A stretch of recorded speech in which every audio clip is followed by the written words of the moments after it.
మాఘశుద్ధ పంచమి రోజున సకల విద్యాప్రదాయని శ్రీ సరస్వతీ మాతని అర్చించడం సకల శుభప్రదం. బాసర క్షేత్రంలో నెలకొన్న సరస్వతీ మాతని ముగ్గురమ్మలను వ్యాస భగవానుడు తన 3 పిడికిళ్లతో ఒక్కొక్క పిడికిలితో మట్టి తీసుకొని 3 అమ్మలను ప్రతిష్ఠించారు. అది ఈ రోజునే అని చెప్తారు. విహిత నమస్కార శరణ్యాం సుఖప్రదాం ఓంకార పూరిత నామార్చనాం శుభప్రదాం పురస్కార సహిత దర్శనాం ఫలప్రదాం బాసర క్షేత్ర దేవీం భజ సరస్వతీ మాతరం.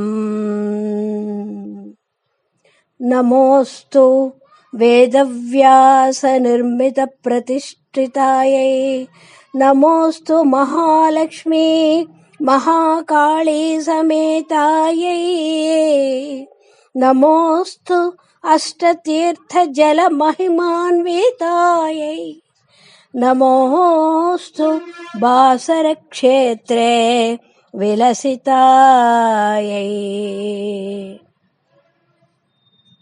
నమోస్తు మనోహర పుష్పాలంకృతాయై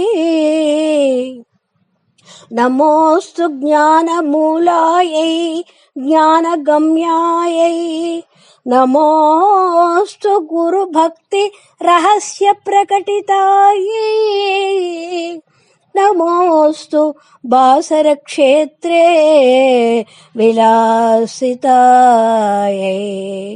నమోస్తు సర్వ పాప సంహారికాయై నమోస్తు యోగి యోగినీ గణ సంసేవితాయై నమోస్తు సకల కళ్యాణ శుభదాయై నమోస్తు బాసర క్షేత్రే విలసితాయై.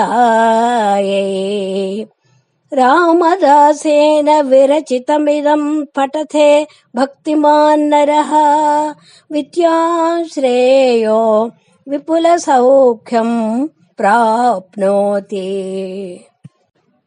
శారద నీరదేందు ఘనసార పటీర మరాళ మల్లికార తుషార ఫేన రజతాచల కాశ ఫణీష కుందమందార సుధాపయోరి స్మిత తామర సామర వాహిని శుభాకార తనొప్పు నిన్ను మదిగానగనెన్నడు కల్గు భారతీ. క్షోడితలంబునన్నుదురు శోకగ మృక్కిను తింతు సైకత శ్రోణికి చంచరీకచయ సుందర వేడికిన్ రక్షితామర శ్రేణికి తోయజాత భవ చిత్త వశీకరణైక వాణికే సక్షదామ శుక వారిజ పుస్తక రమ్య పాణికిన్.